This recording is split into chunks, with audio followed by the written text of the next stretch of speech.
Have you ever looked at a lab report and just felt completely lost, like you're trying to read a foreign language? Well, today we're going to decode one little number that actually tells a huge story about your health. It's called homocysteine. And trust me, by the end of this, you'll know exactly what it's trying to tell you. Right? We've all been there. You see a page full of numbers and you're just wondering, okay, what does this really mean? Beyond just normal or high. The truth is, some of those numbers are telling a story about what's actually going on deep inside your body. And homocysteine is the perfect example of this. It's not some villain you need to be afraid of. Think of it more like a clue, a really important clue in the fascinating mystery of your own metabolic health. So, what exactly is homocysteine? At its core, it's just an amino acid. It's a temporary byproduct that your body makes as it goes about its day. The most important thing to get right now is that it's not inherently good or bad. It's just a normal, necessary step in a much, much bigger process. But this is where things get interesting. When your homocysteine levels start to creep up, that's a sign. A high number isn't the problem itself. Think of it more like a bright, flashing warning light. It's telling you there's a bottleneck somewhere in your metabolic system. Basically, a traffic jam that's slowing everything down. So what's causing these metabolic traffic jams? Well, more often than not, it's a lack of B vitamins. But it could also be a diet really high in animal protein, certain genetic quirks, or even some underlying conditions with your heart, kidneys, or liver.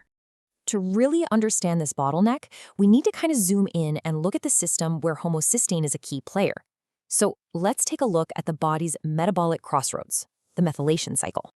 Now, I know that sounds super complicated, but it's actually pretty logical when you break it down. It starts when you eat protein, which has an amino acid called methionine. Your body takes that and turns it into something called SAM, which is like this super busy worker that does thousands of jobs all over your body. Then, after its job is done, it turns into our friend homocysteine. And this right here is the critical moment.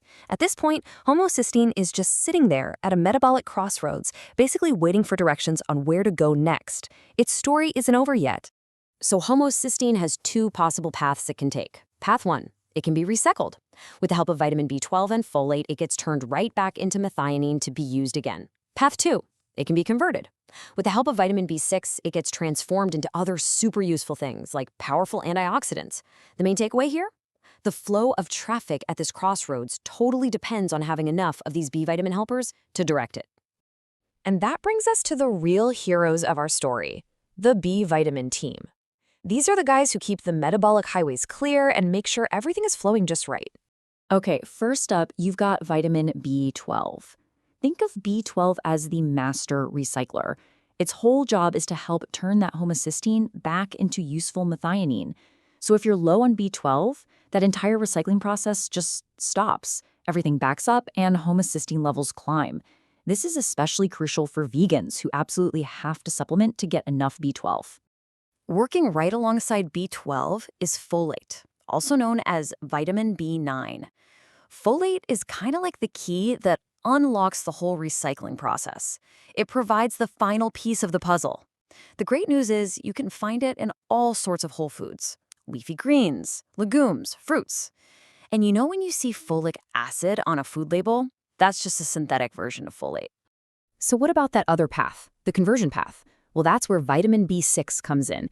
It's the master converter. It helps change homocysteine into something called cysteine, which your body then uses to make glutathione. And glutathione is your body's master antioxidant.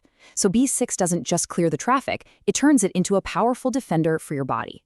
So we know we need our B vitamins, but what happens when our own lifestyle choices start creating these metabolic logjams, blocking these really important pathways? Let's start with what's happening on the inside. You might have heard people talk about the MTHFR gene. Yeah, certain variations can make it a little harder for your body to process that synthetic folic acid we mentioned. But here's the thing. If you're eating a diet packed with whole foods that are rich in natural folate, this genetic quirk often isn't a huge deal. The real problem is usually a diet that's low in B vitamins in the first place. And of course, external factors play a massive role. Smoking, for instance, actually depletes your levels of folate, B6, and B12.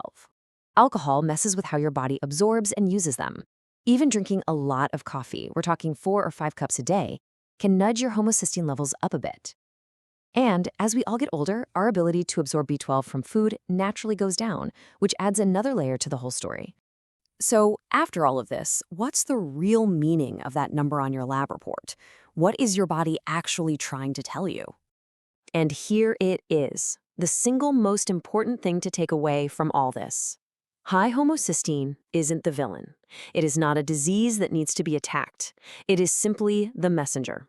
It's a signal telling you that somewhere, deep in your metabolic machinery, a process just isn't working as efficiently as it should. The source material for this explainer just puts it perfectly. It's best viewed as a marker of overall metabolic health, one that reflects diet quality, nutrient status, and lifestyle patterns. In other words, it's not about just popping a pill to lower one number. It's about taking a step back and looking at the health of your entire system. Which leaves us with one final, pretty thought-provoking question to chew on. We fortify so many of our foods with synthetic folic acid to prevent deficiencies. But knowing what we now know about genetics and how our bodies actually process it, are these fortified foods always helping? Or could they, in some cases, actually be part of the problem? It's a really important question to ask as you continue to decode your own health story.